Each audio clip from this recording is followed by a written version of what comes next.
Yesus Kristani itu ni namo be. Bantu aku bavakna vakat hana sekolah hau to robo.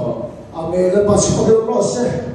Yesus ini rumuzon sosial pasana mingkal tak kese. Kiat terus hije.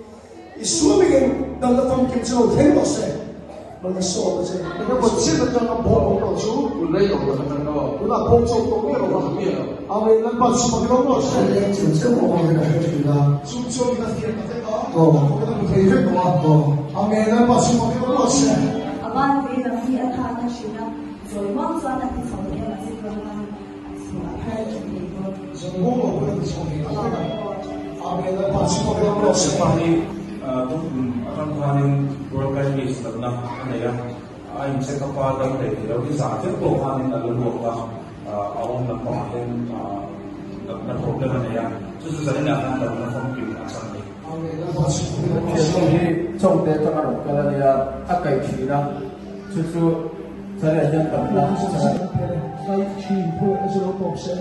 Yesus ni sana na dalam fam ini orang bokse. Mereka so macam Kisan kan sarania, kisan kan sarane, modern kanin, aban, vela bagi athahi, anda cina ikhom, lai pokhan alana dihan na dihin loa, ana maom tolo dihin. Yesus Kristus ini kisan sana na dalam sulam dan Yesus ini sana na bokse. Kalau boleh ikut saya.